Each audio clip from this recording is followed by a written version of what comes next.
Next, I'd like to talk about non-invasive ventilation.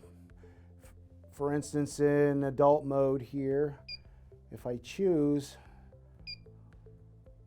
non-invasive, one of the things that we're doing is we're following the normal like BiPAP, IPAP, EPAP guidelines, where we'll set a pressure, inspiratory positive airway pressure. If I set 20, that's the pressure it's giving me. Unlike pressure control where you go above the PEEP level. So this kind of follows in line with what people are doing with their traditional BiPAP type machines. So if I set my pressure at 20, again, you can set your pressure up and down with the arrow keys, set your high and low alarms, just like we did before. EPAP level, I'll just leave it at 5. You can have a rate set in non-invasive, or you can actually turn that rate off if you want. For now, I'll just leave it on.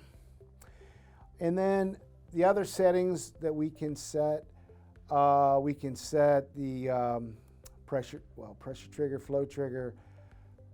flow cycle. We can set backup parameters. So if we actually go apneic, if we turned off the rate, we can actually have the vent cycle into backup ventilation. So if I just start,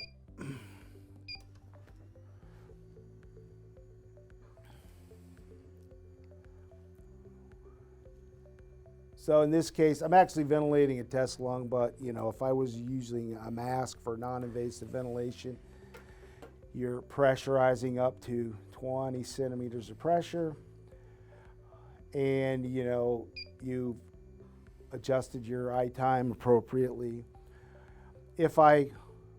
Let's say I chose to turn off the rate, and I say okay.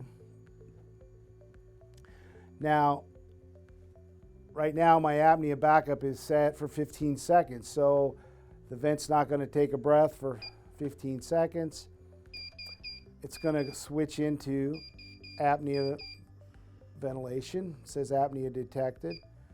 So now I'm in apnea ventilation. So now I'm in pressure control, and there you got your backup ventilation.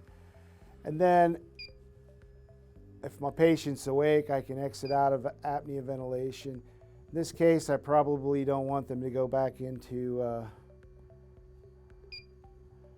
backup, so I'm going to turn my rate back on and say okay. But that's how you can use non-invasive ventilation with your backup in case you need it. For more products and information, please visit our website at www.biomeddevices.com.